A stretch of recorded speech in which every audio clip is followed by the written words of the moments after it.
welcome back to another episode of From BA to Broadway, live at BroadwayCon!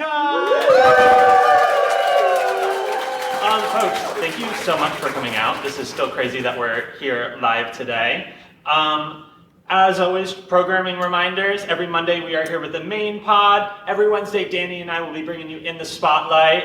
And today we're here at BroadwayCon. I am so freaking grateful, and I am not here alone. Folks, welcome Christopher and Clay Rice-Thomson. Woohoo! That's me. Hey boys, how are we doing? You said it's BroadwayCon, but it's actually 10 a.m. It is 10 a.m. on BroadwayCon. Honestly, it's a miracle that I'm awake. I can't believe how well rested I am, knock on wood. But I am caffeinated, so we're good to go. Here. That's all you need.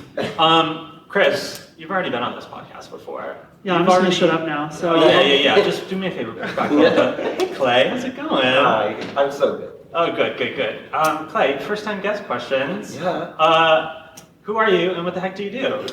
I am a Broadway performer. I just left Moulin Rouge 5 days ago. I was in it for 2.5 years. Crazy. I did almost 1,000 shows, and I create content on the Instagram, internet moment. Yeah, you do.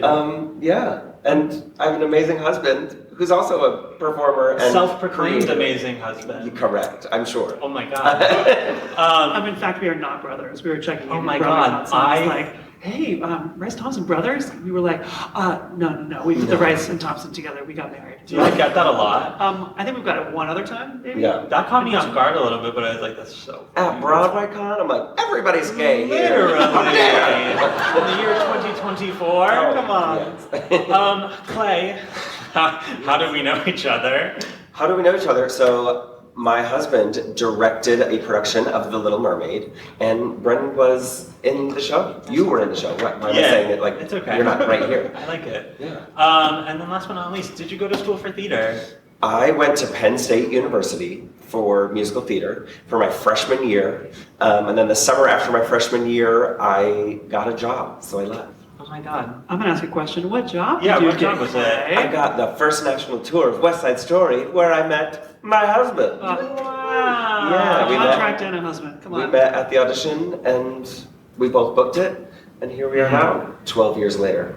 Amazing. Over 12, yeah. Yeah, 12 and a half. Oh my god. Crazy. I don't say anything. Yeah, we still look so youthful and amazing. Yes, you do. Did you ever consider going back to school afterwards?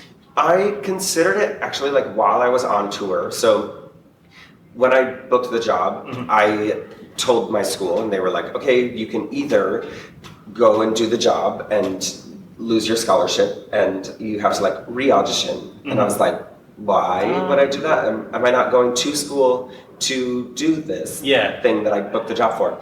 And so I considered going back somewhere else. I didn't consider going back to Penn State. Yeah.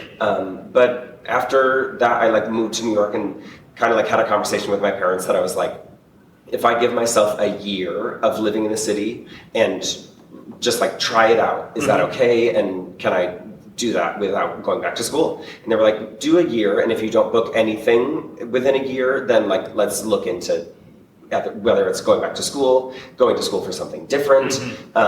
But like give yourself a year. And I was very lucky, knock on all the wood. And my first month I booked Newsies on Broadway, and so I made my debut. Wait, what about your second month? Your second month when you booked your second Broadway show. Oh yeah. So before Chris had even seen me. So I was supposed to make my debut the day before, I was supposed to make my debut on October 30th, and Hurricane Sandy hit. And so I didn't make my debut until November 1st. Where Chris was supposed to see me in the show on the 30th, and he was on tour with White Christmas, but was in town for that day. No, I was leaving. So you were supposed to make your debut the 30th, your birthday's the 31st.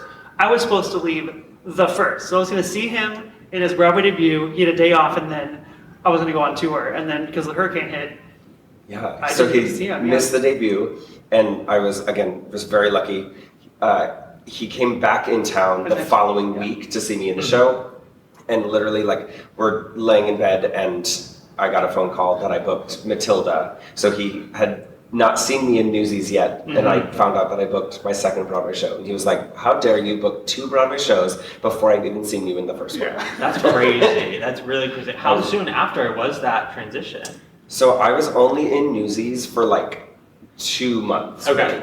So I opened in November and I was done in December, and I knew that I was only there like filling in for somebody's injury. Oh, okay. It was a contract. Yeah. So I was auditioning like while I was in rehearsal, and then I started rehearsal for Matilda on New Year's Eve. Amazing. Why?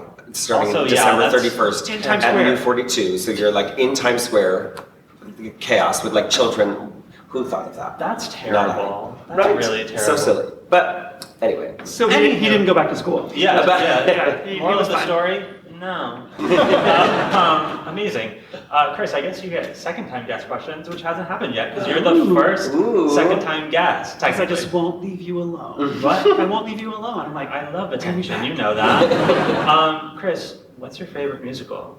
oh, that's a great question. I think the go-to answer is still the same for me, which is a chorus line. Okay. I feel like, one, it's like so specific to theater, yet also universal. Perfect. And it, because everybody's had a dream and everybody has had to sacrifice something to get where they want to be, or to spend time in the field that they love or doing what they love. And even though it's told through something that's really like a world that's really relatable to us, I think there's something for everybody in that show. And the comedy's great, and it was so progressive and really pushed the envelope for its time. Yet somehow is still kind of racy and exciting. So it's it's a great show. I love it. It's my favorite show. And I did it 4 times when I was in college and right out of college, and then thankfully I haven't had to do it since. So my knees are. Who were you?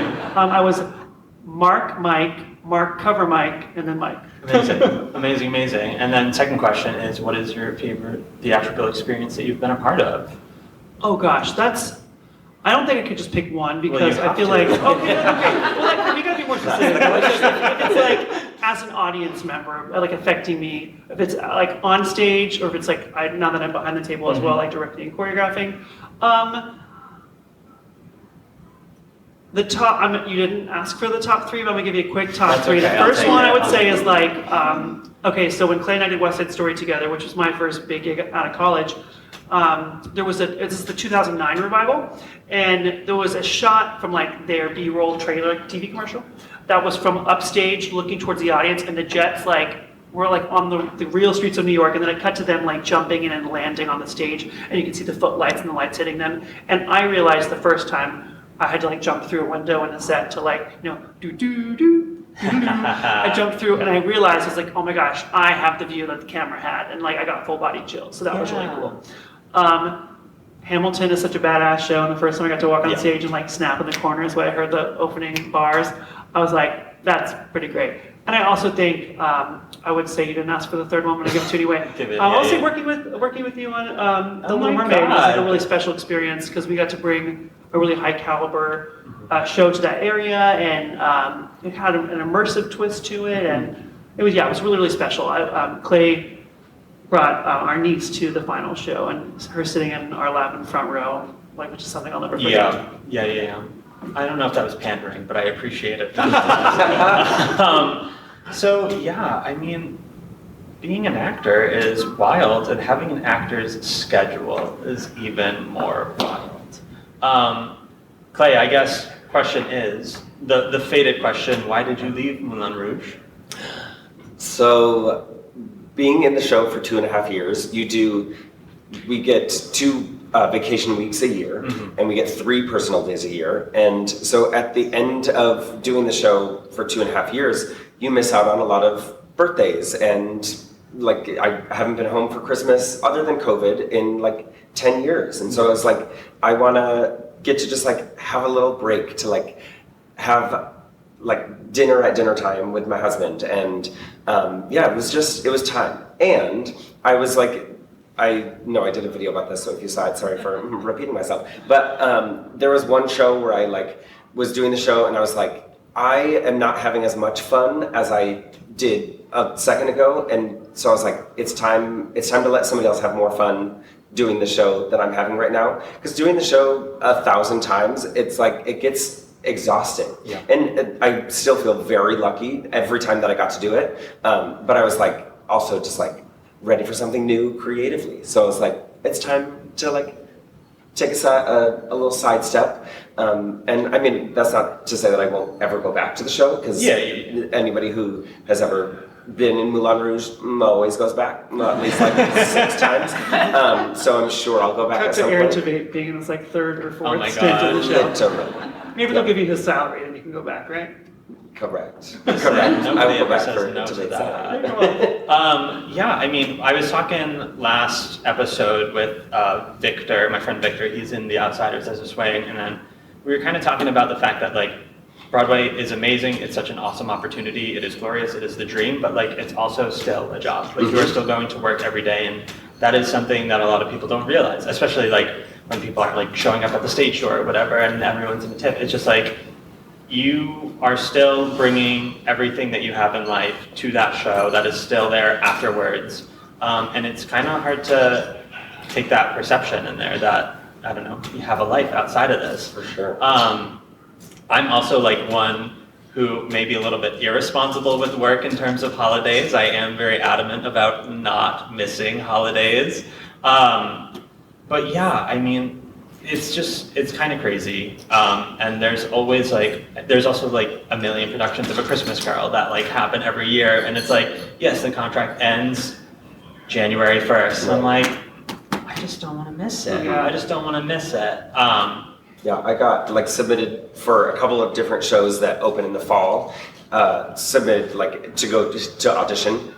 And I was like, as much as I would love to jump into another Broadway show and how cool would that be, I was like, I want to just like chill and again, have Christmas off. So I was like, I don't want to do something that opens in the fall because I will miss out on other things. So I was like, that was a good enough reason for me to like just take a step back. For sure. It's also interesting because the 2 vacation weeks you get a year as a Broadway actor, you cannot take them around holidays. You can't take them on like Christmas or New Year. So like, I mean, I've never been a part of a Broadway show or a Broadway tour that's had flexibility around the holidays. I'm sure it's because like a lot of people go to celebrate with their families and see shows, so they want the cast to be there. And of course, if you're injured or whatever, that's its own thing. But yeah, it's interesting. So.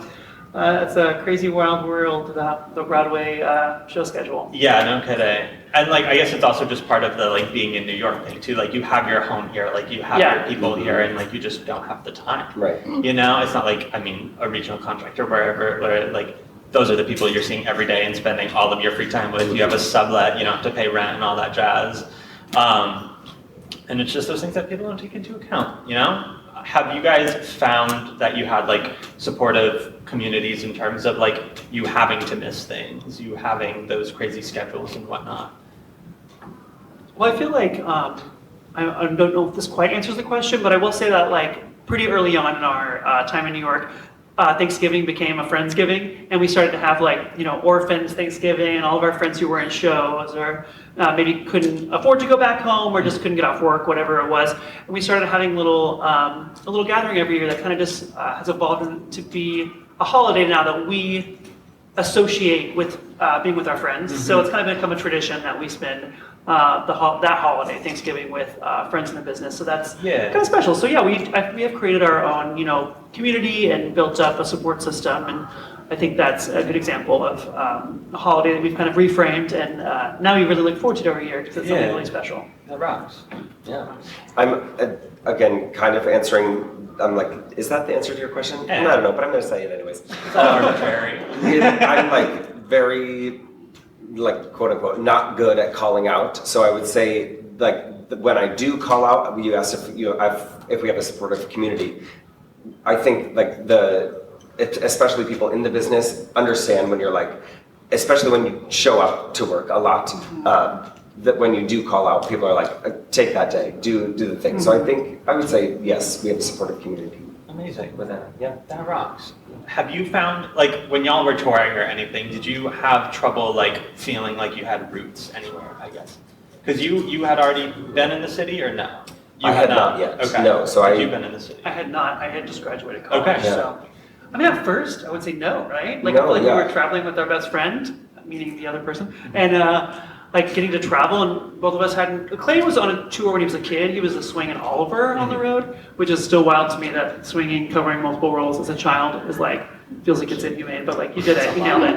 I'm certain. But it was really exciting for me, having not traveled a lot, and to travel with him around the country and even overseas a little bit was really special. So at that time, no, but since then we both toured a little bit. Clay went on to do Wicked, and actually right after we got off West Side, I went back on the road with White Christmas. So we went from being like attached at the hip on the road to then being like long distance. And yeah, White Christmas was a seasonal show. Yeah. But still, there's that, and then like our longest stint, I think, Wicked was shorter for you. Like you did like several stints. I did 6 performances of Hamilton before COVID, LOL. And I had to relearn all of my tracks when we reopened like 18 months later. But then that was a 14-month stint. And that was, at that point we were married, and the show was really satisfying, of course, to be a part of, and such a cool... Satisfied. Hey, satisfied. It's too early for that, Clay. Too early. Boo. But I will say at that point, I did feel like my roots were in New York, and it was hard to be away. So like, outside of the show, it was a harder year just to be away from Clay and away from the city. And I was traveling back a lot, so like, without that eats into your day off, your one day off of traveling to Clay and then traveling back the next morning, and then also it eats into the funds too. You know, like, not the fun, the funds, the money to fly back and stuff. Of course. But you also have to decide what works for you, and that's seeing each other a lot is what we wanted, and that worked for us.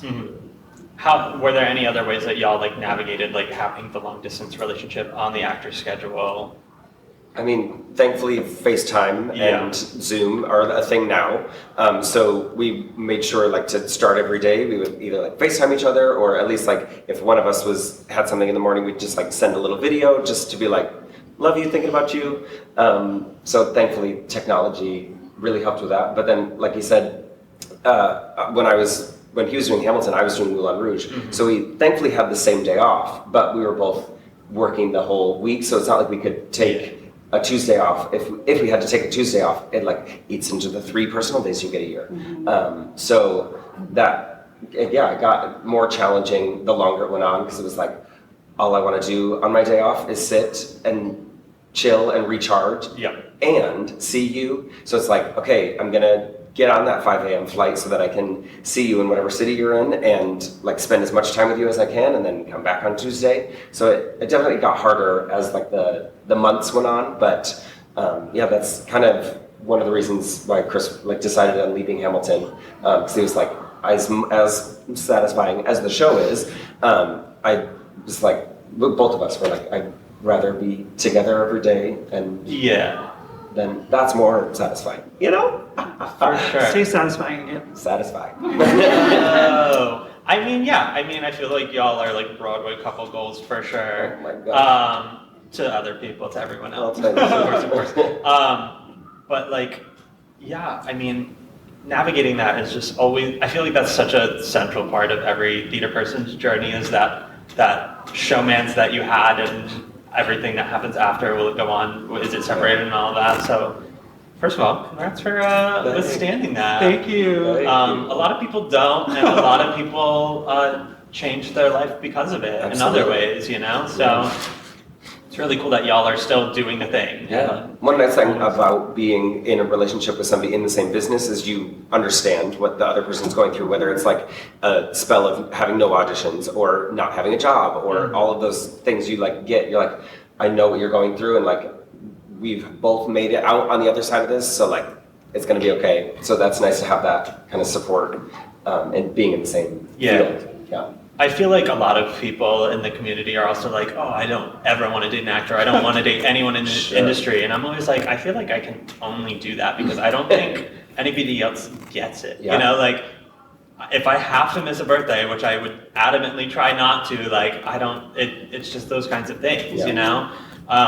And I don't know, I feel like I kind of have to. Yeah, for me, I always knew that I would end up with a performer or somebody in the arts that gets it. Because also there's a lot of drive involved too, because it's like, it's a really statistically hard business to like quote unquote succeed in or find long-term success in. So I knew at one point I was dating somebody, a girl, sorry Clay, back in the day, and she moved to New York and she did one audition in 6 months, and she was like a year ahead of me, so she graduated before me when I was in college, and I was like, how? And she was like, I don't know, I haven't gotten a job yet. And I was like, well, tell me about the auditions you've done, and she'd only done one, and there's nothing wrong with that, but I was like, I can't imagine not doing 10 auditions a week when I get to New York. So I wanted to find somebody that matched the drive that I had, that sort of energy, as well as just understanding like the business as a whole. And I'm thankful that I found somebody that, checked those boxes for me and was a fun person to go on the journey with, Yeah. I mean, it's also just nice having another thespian there to also give you the motivation for that too. Like, even just having like a theatrical roommate, it's like, okay, I have this self-tape, I really don't want to do it, but we can set up the thing in 2 minutes, do it real quick, and then just be back to our daily life, It's definitely one of those things that is helpful, especially because just like, this city can be really draining. Mm-hmm. It can be really draining, and it can be like very artistically draining as well. So, I mean, especially with my days off, I'm like, oh, I kind of just want to veg. But there's work to do. I did see a friend had a magnet on their fridge for a long time that said, you didn't move to New York to watch Netflix. I was like, didn't say Disney Plus, it didn't say Netflix is off the best. But yeah, that inspires me. I mean, I think rest is a huge, very, very important part of, definitely an artistic process, or just life in general, especially in a big, hustle and bustling city like New York. Mm-hmm. So rest is important. I'm not trying to diss that, but I think, listen, I'm not sacrificing that at all. Don't worry. How do you? I feel like my main source of joy in the city and my main crutch is my community. Mm-hmm. I would say, how do y'all navigate having a social life on these schedules and kinds of things? Yeah, I mean, one of the things we kind of pride ourselves on is surrounding ourselves with good people, and weeding out anybody that doesn't make our lives better. And so that, I think that makes sounds malicious, but really weeding out the people that have negative energy. Yeah. So I think that makes it easier to be like, if I only have one day off a week, I need to spend that with people that are going to build me up and not tear me down. We had a set of friends a couple years ago that we would hang out with pretty consistently. Mm-hmm. And at the end of hanging out, we were like, I don't feel like I'm a better person. I feel like I'm the opposite of a better person after hanging out with these people. And this is too draining to sustain my happiness. So just surrounding ourselves with good people has been what I think makes that easy to have that community. For sure. It's how are you hanging out with people? We love a chill hangout. Give me a hangout at home. Give me a hangout in a quiet restaurant. Mm-hmm. People are let's go out dancing. I'm like, we get paid to dance. Why do I want to go out and dance? It's so loud, I can't hear you talk. So I'm the 80-year-old woman, but I'm right there with you. Yeah, did things just get louder? Is that what they were doing? Okay, wow, cool. Hey, everyone, again. I think just a chill night in with friends, or at a chill bar. We love restaurant because I need food. I think that's my ideal kind of chill night. I feel like when Clay or I are on HO week schedule, between show meals are great. I also am a big napper, so if I'm not needing a nap, I love a little between show, a little dinner moment with friends, which is great. All the local restaurants around Moulin Rouge were sad to see Clay go, because they were like, oh, we're gonna miss you, because he was in there every week, every Saturday between shows. 5 napkin, anyone? Hey. Oh my God, love it. Also, you're I'll still see you. It'll be fine, I promise. I'll do that. Best fries in Manhattan, come on. Yeah, amazing. I don't know. I'm not a big napper, first of all, so that's always a huge struggle. I'm gonna end this interview right now.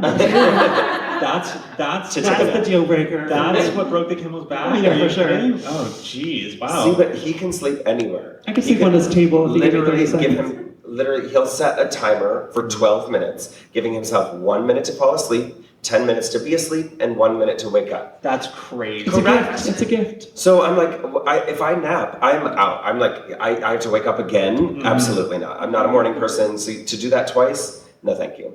But Literally, once Sleeping again, it's Beauty a over miracle here. that I'm Yeah. here right now. I have to be absolutely exhausted, and then also I'm also one of those people that like, if I wake up late, I'm like, oh, I wasted the whole day. Yes. And if I take a nap in the middle of the day, I'm like, oh, I just wasted 2 hours of my being a human time. But you gotta do For it. me, it's a recharge, so it's a little like, okay, pick me up, here we go. Like, that's what I want. I want to be able to like close my eyes for 20 minutes, wake up, feel awesome. But I wake up and then I'm just angry again. I'm like, I want to go back to bed. Here's a fun fact, a little Broadway theatery fact. When you were seeing a Broadway show or tour, there is probably a swing backstage with their eyes closed. Oh, absolutely. Oh, yeah. Or a person on stage. I have fully said. Oh, Wait, no. That's not what I was going to say. You're gonna tell that story. Let's go. Okay, Oh my well, gosh. no, but there have Hey, been. did you ever fall asleep on stage? No. Okay, wait a minute. This is your teaser clip right there. Oh, That's it. yeah. Okay, so I did Matilda on Broadway. Thank you very much. And there was a very comfortable chair on the set, and I played Michael Wormwood at one time. And one of the like positions that I had to like sit in was like laying upside down. If you're unfamiliar, Michael Wormwood like just sits and watches TV the whole time, so he's like literally supposed to sit kind of quietly, zoning out, watching TV. And I For had like context. little one-word lines throughout the scene that I would like hear my cue line and yell out one word. So it was a week that I was very tired. I was teaching a lot of classes. I was doing 8 shows a week. You don't need to make Very excuses. tired. And I was laying there, and I remember being like, eyes are drifting, and I was like, no, wake up. And then the eyes were drifting again, and I remember hearing what I thought was my cue. It wasn't, but I sure as heck thought it was, and I yelled out my line, and it was Leslie Margarita, and she was like, okay, Michael. And I was like, oh my God, I'm mortified. So, During the middle of a scene, he just goes, backwards! so yeah. Okay. I learned at that point to be better at taking naps because I didn't need to do it off stage. So, yeah. There was a play on Broadway a couple years ago, like I think pre-COVID, where like a mature woman, like the elderly grandmother. No, not the ferryman. No, she like laid down on this couch for like a whole act of the show, and it was like there has to be someone. The actress was of a certain age. I was like, there has to be someone, like a stagehand, like reaching their hand on that couch, being like, wake up. I was like, how do you fake sleep? I would be out. I would Oh, need, yeah. At this age, I would need somebody to poke me For an hour? Yeah. Oh yeah, it's game Sure. over. Yeah, sure. Damn. Also, I want that job. You know? Also, yeah, valid. Was you falling asleep on stage the most embarrassing thing that's ever happened to you on stage? No. No. I mean, where do I start? There's so many times that it's been mortifying. I mean, my Broadway debut, so because Hurricane Sandy happened, I didn't get a put-in, which is like your one opportunity to do the show without an audience, in costume, and to like prepare for having an audience. So I didn't get a put-in. So my first time doing the show in costume was in front of an audience. And so I had never done the big dance number, Seize the Day, at the end of Act 1. And so at the end of the number, we like do a big like dun, dun, toe touch, and my pants like fully ripped down the middle, like just fully in half. And then I finished the number just knowing like my parents are in the audience, like the casting director was in the audience, the choreographer, and everybody just saw like a lot of fleshy dance belt. So I still picture that Ryan Steele sent me a play backstage, like thumbs up, and his pants just like ripped all the way down. yeah. So that's one moment.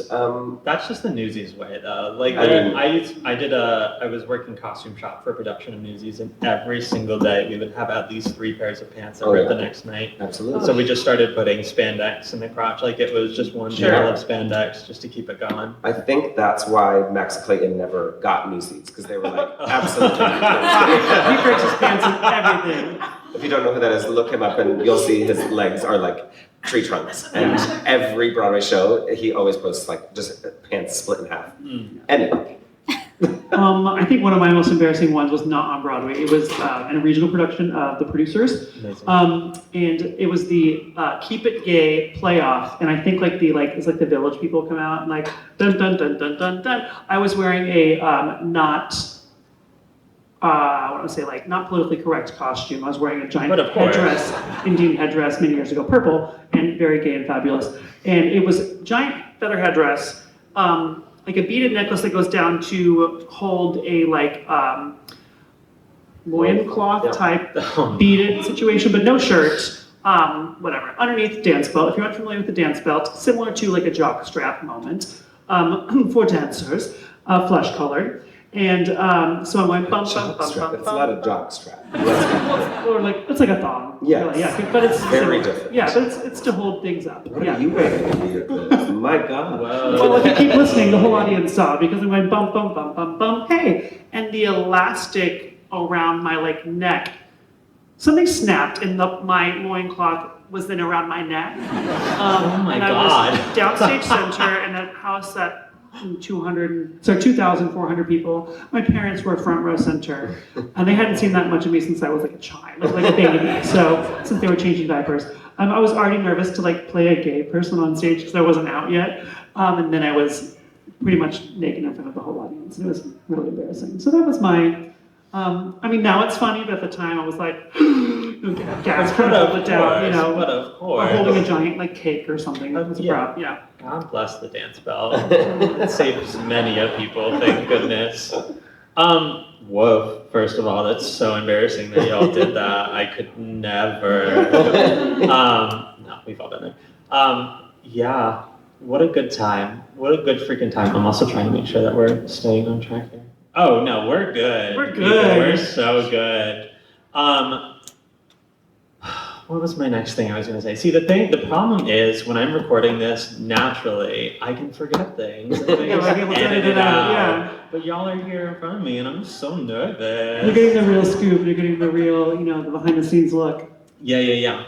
I guess the next question is how, in terms of what you're doing outside in your personal life, what are the limitations that you feel like you have when you are an actor? Like, what are you trying to keep track of? What are you trying not to do for health purposes or what? Because I feel like that's another thing is that can hinder the social life so much as just the literally being able to go to work the next day. Mm-hmm. And like, how does it then not become a cycle of you just waking up, trying to recover, and then going to work? For 6 days a week, you know? I mean, I feel like if we were playing a big role, like an Elphaba type role that's like on stage squelting for 2.5 hours, 8 shows a week, or 7 shows a week, depending on the contract, that we would have to live our lives differently just to be able to maintain that. Yeah. I'm sure a lot more vocal rest, probably cutting out alcohol, etc. So, or even certain dietary things, whether it's dairy, etc. Everybody is different, as we know, and like certain things affect us dietarily, etc. So like getting a lot of sleep. So if we're doing like a dance track in a show or like a more prominent vocal track, our day-to-day looks different. But regardless, it's about staying physically fit and able to maintain singing while dancing in a show. So usually that involves like some sort of physical fitness activity. For us, it's like lifting weights and doing cardio at the gym.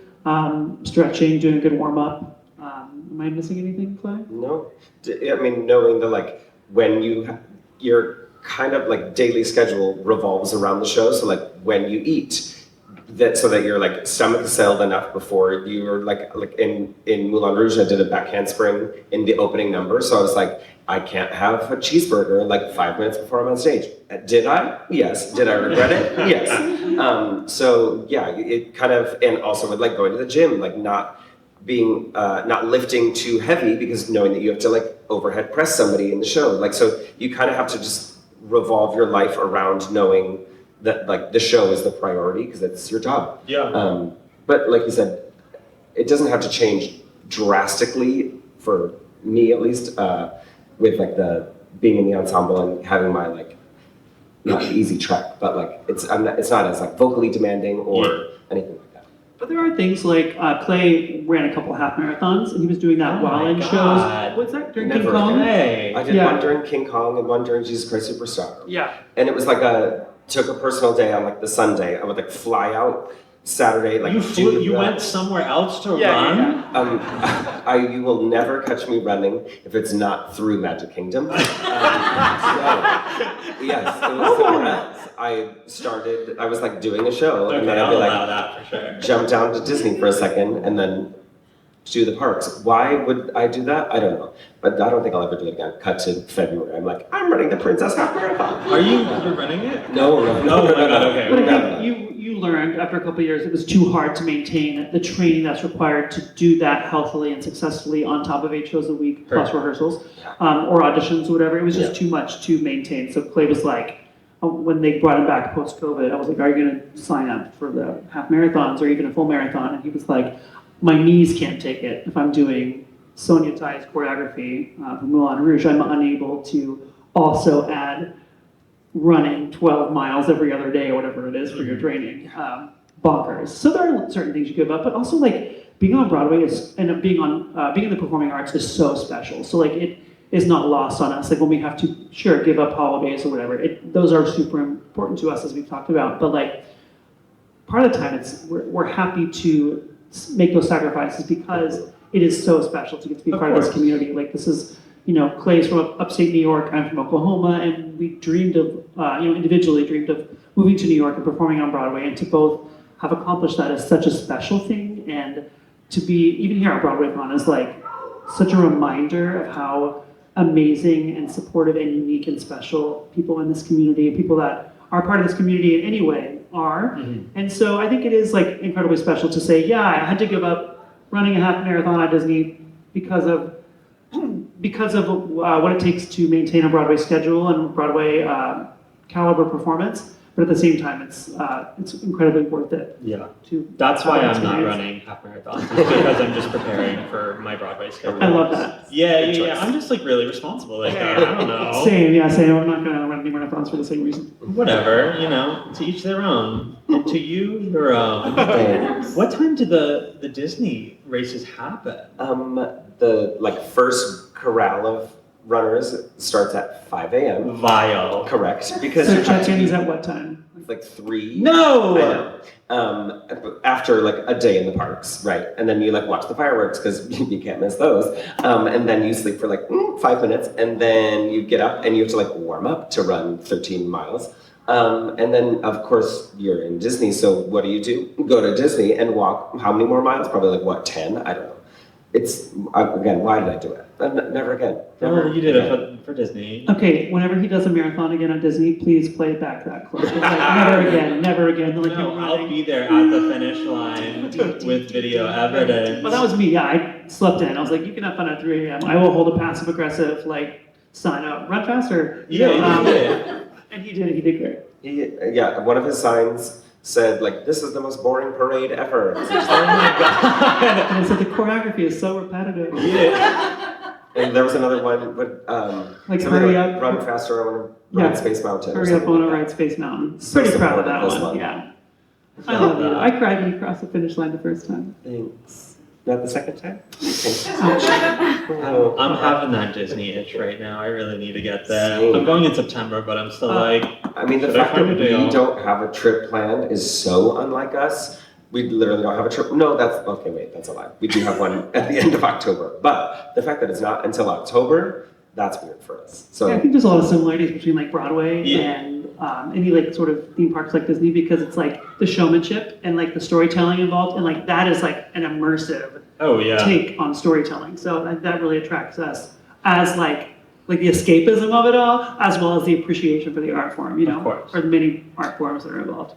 So we love a Disney moment. Shout out to all the retail workers at Disney, because let me tell you, that is acting. It truly is.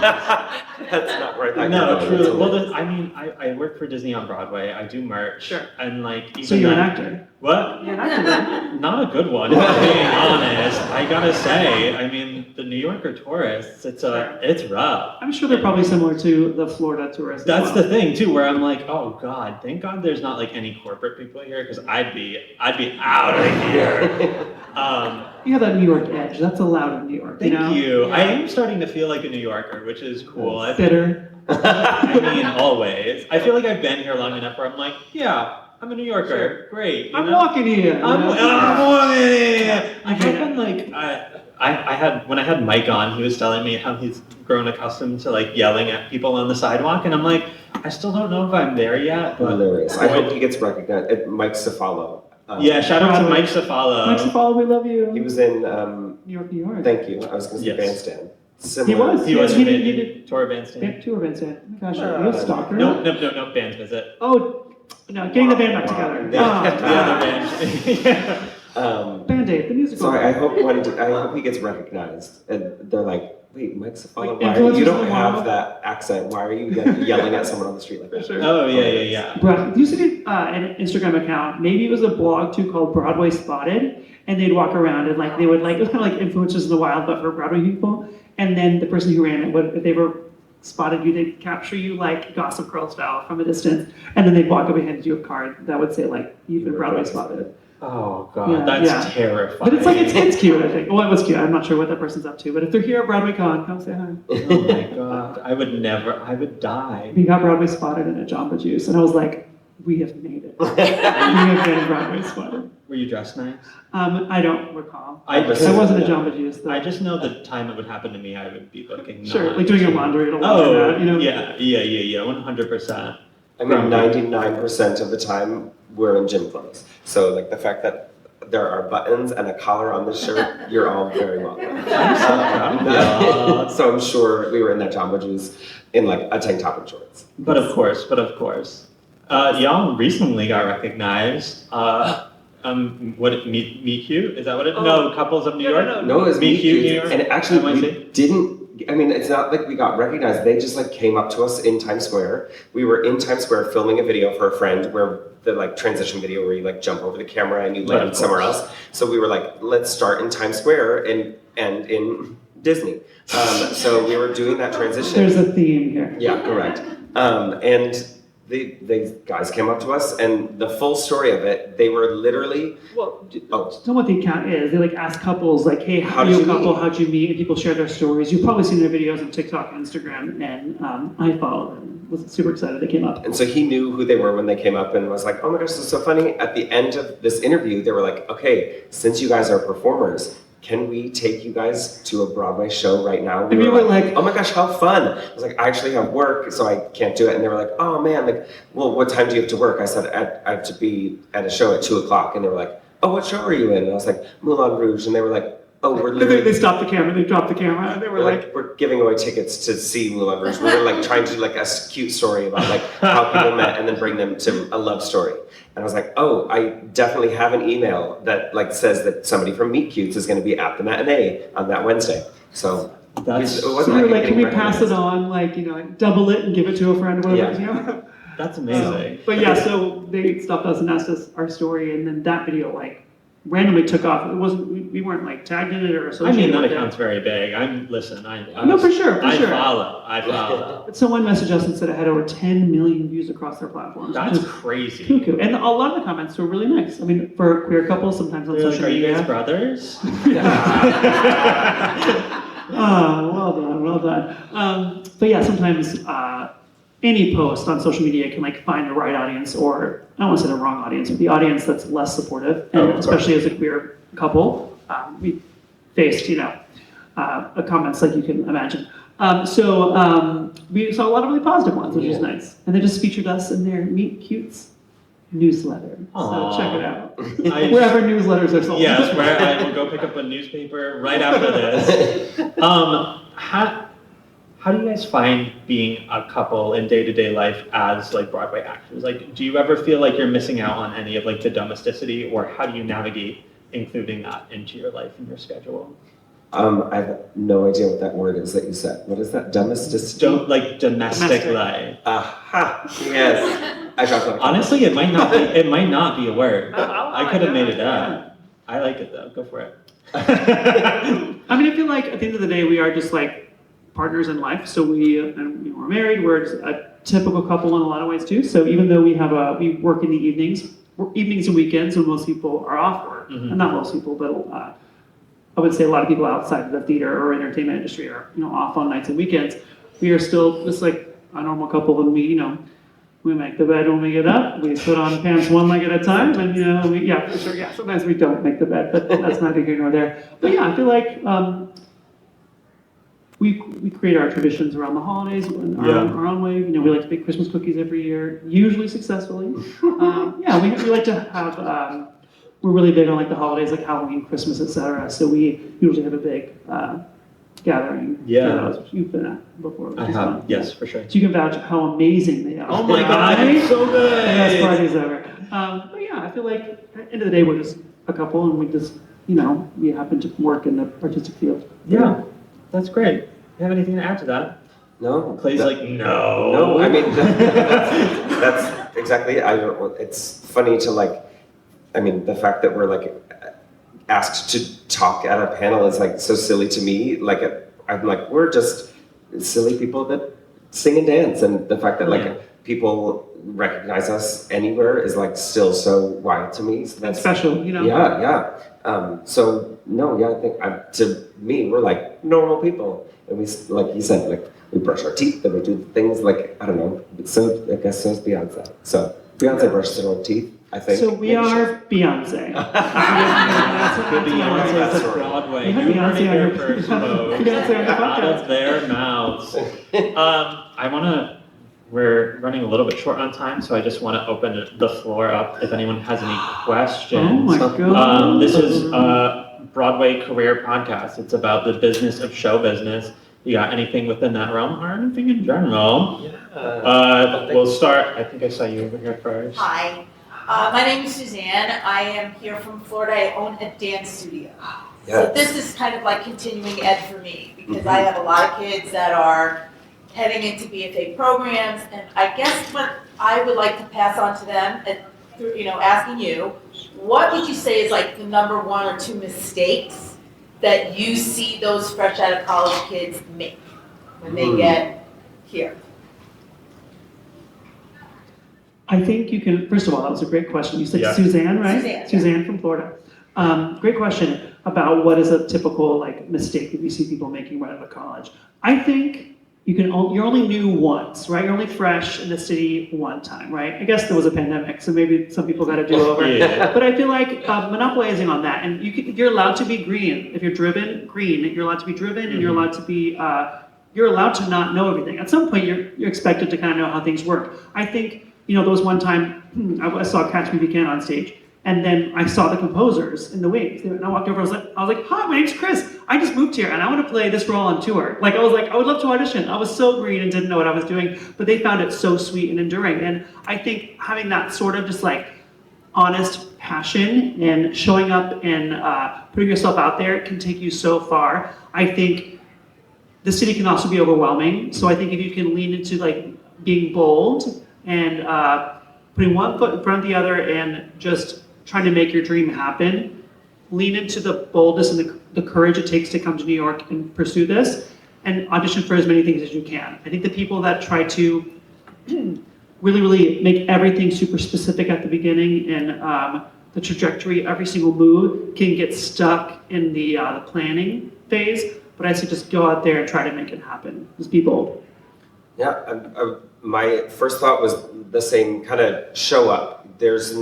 We went to an open call for West Side Story and we both booked it, but we were both non-union. We just went in hopes of getting seen, and we got seen and we booked the job. And had we not just shown up and gone to that audition, we would have, one, never met, two, not gotten the job. So the job has to go to somebody, so why not let it be you? So show up and also be yourself, because there's so much that you can bring to the role that not anybody else can. So whether it's I know who you are and bring that into the room and make a bold choice with it, because who knows what the person behind the table is doing next. I know that Chris was auditioning for a regional production of or he was holding auditions for a regional production of Cinderella, and these girls were coming in for Cinderella, and he was like, I'm obsessed with you, they're not my Cinderella. And then he was directing and choreographing A Little Mermaid, and the girl who played Ariel was one of the people that came in for Cinderella, but he was like, I'm obsessed with her. She's just not my Cinderella. So he was having auditions for Little Mermaid. I was like, I need someone who's like Malia Monk from that first audition. And I was like, wait, what is she doing? Yeah. So knowing that like not all no's aren't the end of the road. So like just continue to show up, because you never know when that like no could have been like you're in a different pile. So just go to the audition and make a bold choice. Yeah. Yeah. I think like imposter syndrome is so real, especially when you're first exiting college. So I think it's just also important to just know that being a professional actor is not being on Broadway. It's not working consistently. It is getting out of bed in the morning and going to an audition. You are going to work. You are a professional actor. So you just have to be so confident in that and just believe in yourself and be yourself and just show up. It's kind of what you got to do. Thank you. Absolutely. Yeah, great question. Okay. Hey everyone, this is future Brennan dropping in. Our recording cut out for about 10 seconds here, so basically what you missed is a lovely audience member asking Chris and Clay how they got into creating content as well as being actors. I forgot that person's name, but thank you for the question, you rock. Literally just like being bored backstage, and I was like, Between scenes, not while. oh yes.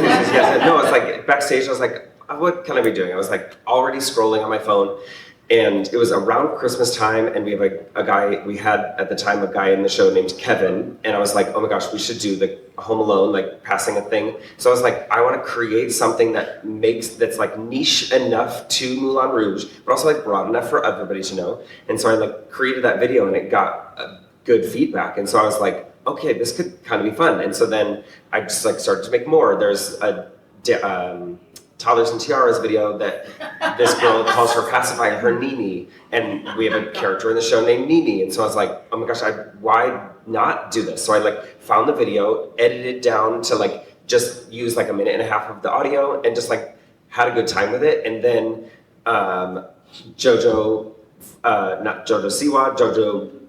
joined the show, and there's the clips from Dance Moms, and so I was like making clips with that. And then Moulin Rouge was like, hey, okay, we see what you're doing and we're obsessed with it. Can you create content for us? And I think they said, we're trying to do what you're doing. Can you just do it for us? Yeah. So I was lucky enough to get to like create for them as well, which made it fun to like give it like an assignment of like I had to create one a week. So it motivated me to create more, which was a lot of fun.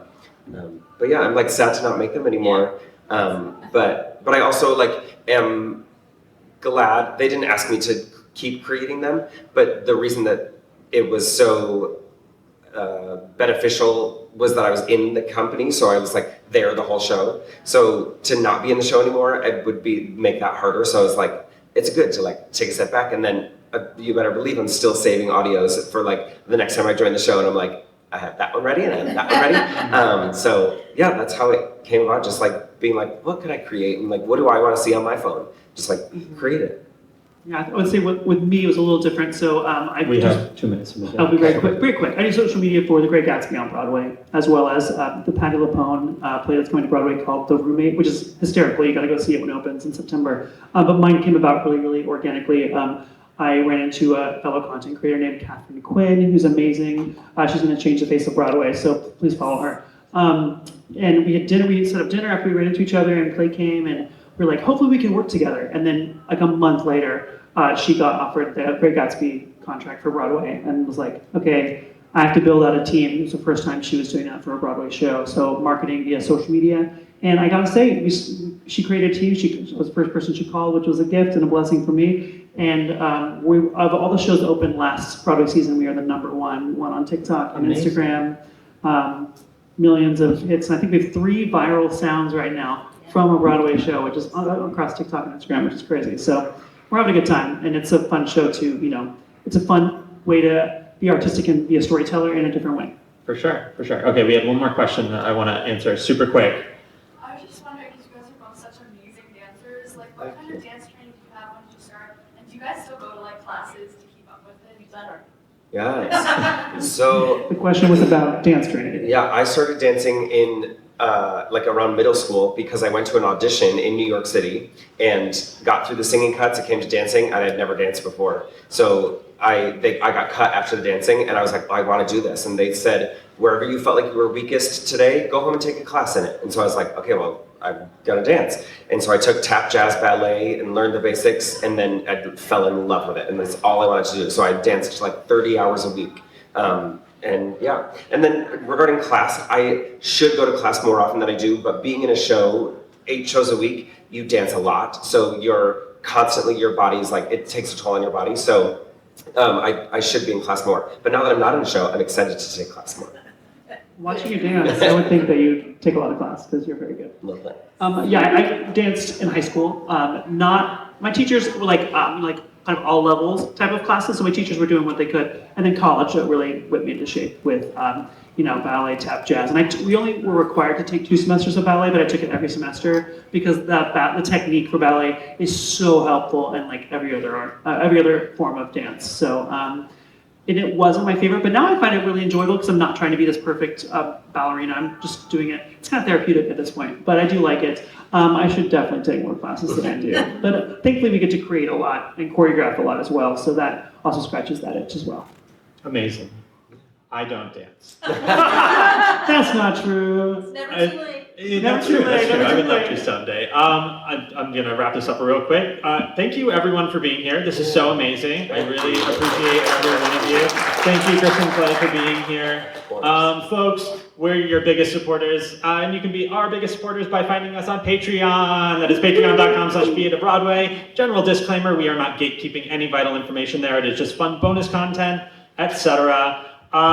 As always, you can find us on most social media at BA2Broadway. Chris and Clay, where can people find you if you want to be found? At Chris Rice NY on Instagram, TikTok, and Threads, and YouTube. Or YouTube's actually at Chris and Clay. Yeah. There you go. And I'm at Clay Rice-Thomson on Instagram and TikTok and Threads. Amazing. Okay, folks, until next week, which is going to be an awesome episode. It's going to be an episode for the parents, and my guest is my mom. It's going to be awesome. So we'll see you Monday, and until next time, folks, bye. From BA to Broadway is created, produced, and edited by Brennan Stefanik, music by Dylan Kaufman, cover art by Jordan Vongsithi, and today's live audio and video by Claire McConnell.